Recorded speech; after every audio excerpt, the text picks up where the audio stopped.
Hey YouTube. All right, we're back for another cooking video. I'm sorry I haven't been around in a little while, but for those of you who are aware, I'm a writer and that's been demanding most of my time. So what we're gonna make today is hard rolls, New York hard rolls, AKA Kaiser rolls, your buttered roll. This is what you'll know them as. This is another recipe like the Italian bread recipe that has taken me a really long time to perfect. So here we go. All right, we've got a cup and a half of warm water. All right. Then what we're gonna do is, I think I've told you guys in my Italian bread video, I buy the yeast in bulk. Right now, I really can't recommend enough Restaurant Depot. They're open to the public because of COVID. So if you have one in your area, stop in because the yeast is dirt cheap. The flour is dirt cheap. Everything's dirt cheap. Okay, so we're gonna do 3 teaspoons. And I'm gonna tell you again, please look at the recipe that I'm gonna post below the video for all of my cooking videos, because I have a tendency to say tablespoon instead of teaspoon. But it is big difference in the tablespoon and teaspoon. So 3 teaspoons of the instant yeast. Then we're gonna do 2 tablespoons of sugar, which I know it seems like a lot, but these are not sweet rolls at all. Okay, so we've got that. Then we're gonna do a teaspoon and a half of salt. Now I don't get the half teaspoon out, I just eyeball it, okay? All right, then we want 3 tablespoons of oil, and this is just standard vegetable oil.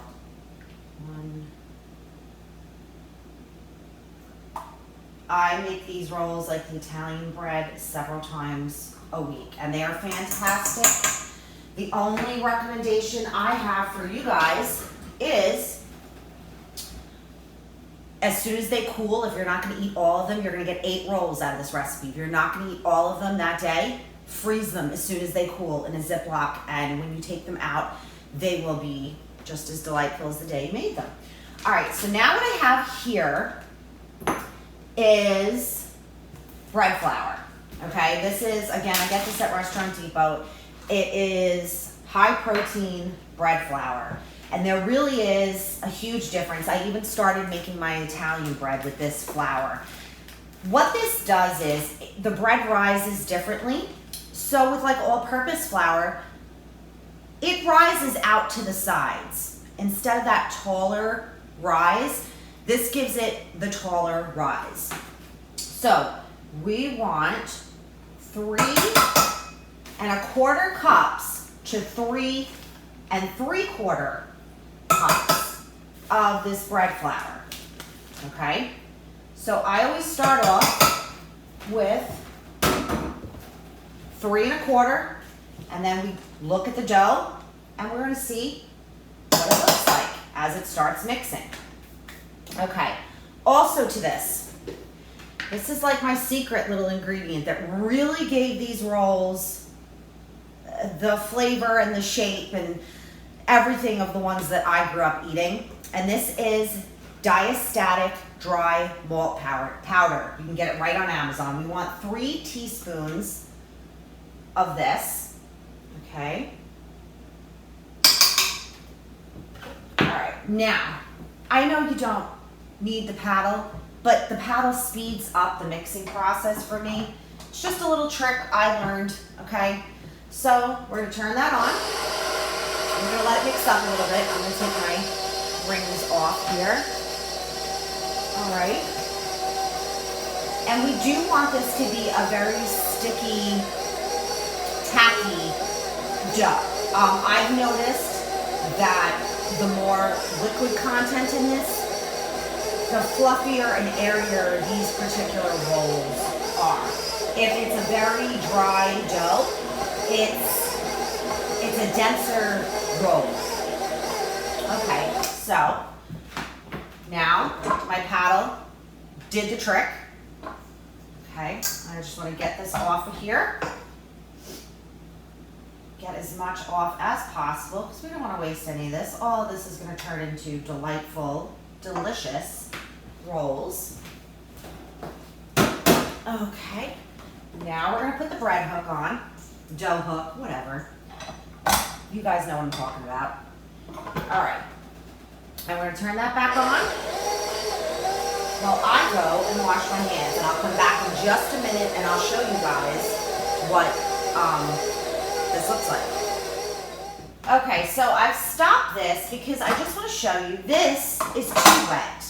Okay, you see how it's really sticking to the sides? So we're going to go ahead now and we're going to add a little bit more flour to this. Okay, let's put this back on here. All right, and I'm going to go ahead and I'm going to add just about a whole another quarter cup. This really is one of those recipes that you have to play with, and you can't just like put in all the ingredients and forget about it. You have to sit here until the dough gets to the right consistency. So now I'm going to turn this on. I'm not going to bother washing my hands yet because I need to play with the dough some more. And you'll start seeing it's going to come together rather quickly. This is something you could do in a bread machine as well. You don't have to have, a fancy KitchenAid. I didn't have a KitchenAid for years. I only recently got it and I love it. I use it seriously between the attachments for making sausage, pasta, just the shredding attachment. I use this thing just about every day. Okay, so now I can tell you that is not going to need any more flour. That's going to be good right as it is. And I'll show you here what this looks like again. So it is sticky, all right, but it's not completely glued to the walls. It's a ball now, okay? All right, so let's get this going. And we're going to knead this for 5 to 7 minutes. I'm going to let this do its thing, and then I am going to come back and show you what it looks like after it's been kneading. Okay guys, we're back. That was mixing for 6 minutes exactly. The last minute or so, maybe 2, I turned the speed up just by 1, all right? And I'm going to show you exactly what this looks like. Okay. So, this is what we've got now. It's nice and smooth, but do you see what I mean? It's a bit tacky. That's good though, that's okay, that's what we want. So now all I'm going to do, let me see if I can move this down a little bit, kind of show you a little better, okay, is I'm gonna take my oil, I'm gonna oil the one side, and I'm just gonna move the dough, and you can see exactly that's the consistency we want. Right over the oil, then the side it was just on, I'm gonna oil that, move it back, okay, and that's gonna unstick it from the bowl. Allow me to pick it up, okay? Now we should be able to put this back. Oh, you know what, we're just gonna leave it as is, okay. And now I'm gonna oil the entire bowl, and I am just going to form this into a ball, okay? Roll it around into the oil. Okay, now I have my wet rag here, damp rag. We are just gonna lay it over here, and we're gonna let that rise for an hour. Okay, I will be right back. Okay, and we're back. I wanted to wash my hands, and I'm sorry, I'm working with a new stand here, and I have a cool little clicker that can start the video. So anyway, all right, we're gonna let this rise for an hour in a warm place, and then we're gonna come back and we're gonna form that into 8 small balls. God, will be our rolls, and then we are going to shape them. I have a great little, I think it was like $3 or $4 on Amazon. It's a Kaiser roll stamp, and I'm going to show you. It's super simple and easy. And then I have another trick to share with you guys that I really just discovered, and it's fantastic for getting it to rise really well, really quickly. So, all right. I think that's it for now. I'll see you guys in the back in a little bit.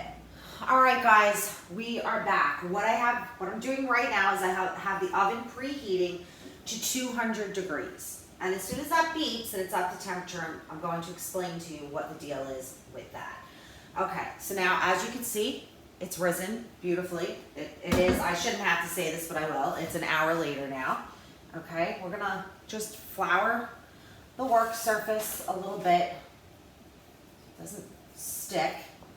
Okay, now I have a scale here. I scale out, measure out, whatever, weigh out the balls, so I know approximately that they're the same size.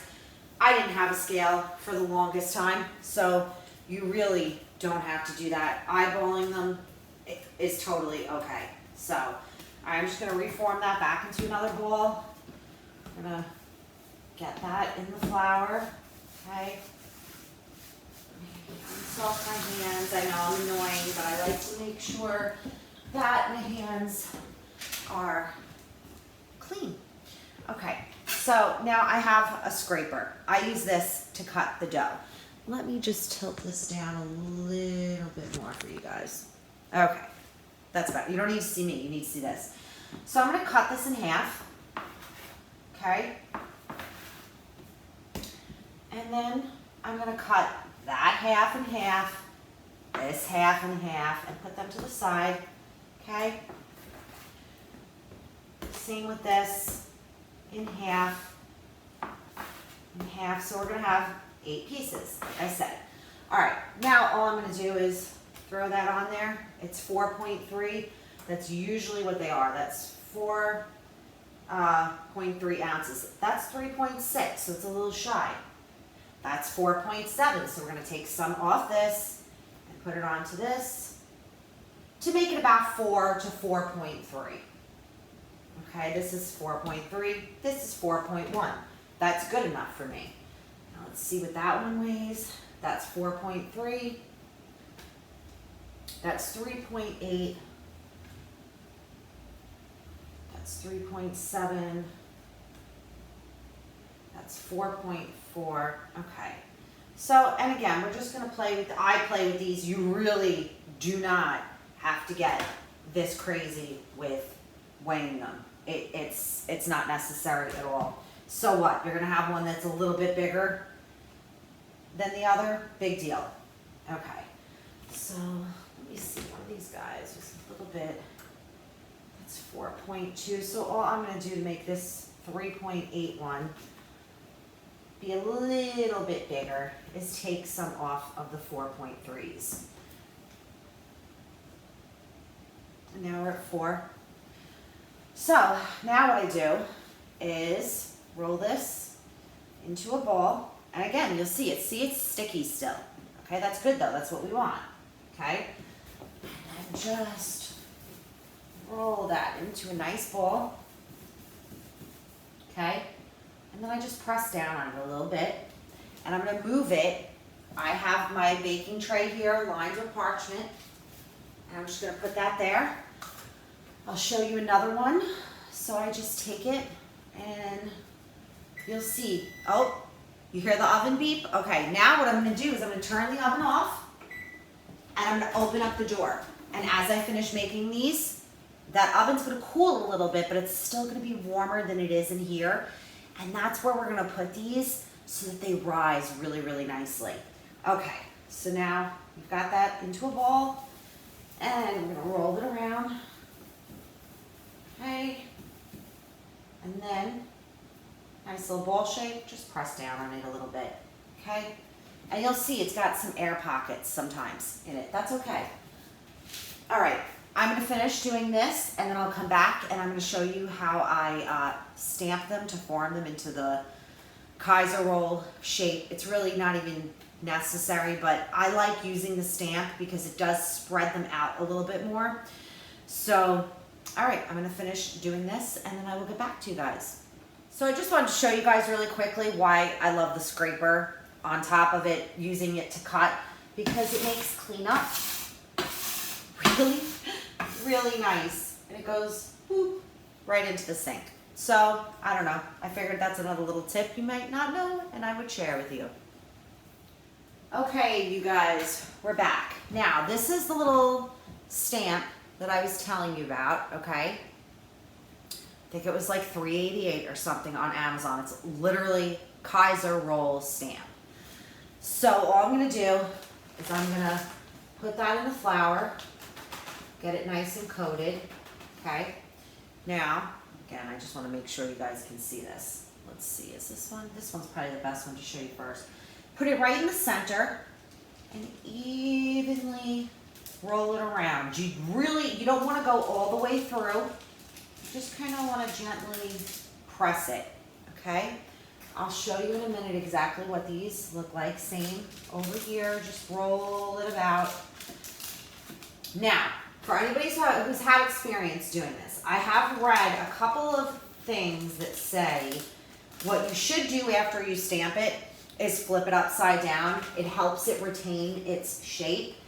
However, I tried doing that, and then when I flipped it back right side up, it loses all of its rise. So if you guys have done this before and have any tips, I'm all ears. Please leave it below in the comments. However, this works. Again, it doesn't really hold its shape. You don't really need the shape. I like using this because it spreads the balls out a little bit more and you get a little bit wider of a roll. Okay. I'll go over this first one again a little bit. Okay. All right. So that is what they look like. You can see a little score marks. They're not going to be as apparent after they're done rising. Again, I really use that just as a tool to kind of flatten them out a little bit more and give it a little bit more surface area. Okay, so now what I'm going to do is I'm going to re-dampen the same towel I used when the dough was rising, the ball of dough was rising, and I want this really damp. I don't want to wring it out very much, okay? And there's a reason for this. Because we're putting it in the oven to rise, if I don't make sure that this is super damp, it sticks to the tops of the rolls, and then as you're pulling it off, the rolls lose all of that beautiful rise that you've achieved by putting them in the warm oven. Okay, so now that is going to go in the oven for 35 minutes. I will get back to you once they've been in the oven for 35 minutes and have risen. Okay guys, it's been 35 minutes. They've risen. Now I'm going to take, don't mind the meatloaf over there, I'm going to gently take the towel off. You really want to be gentle because look how nice they've risen. And if you just yank it off, these are going to lose all of their rise. Now what I'm going to do is I'm going to preheat the oven to 400 degrees, okay? And all I have here is a little bit of egg wash. It's 1 egg with a tablespoon, yes, a real tablespoon of water mixed up, and I am going to super gently brush it on them, okay? Just really, really gently. Just want to make sure you get it all coated as best as you can, okay?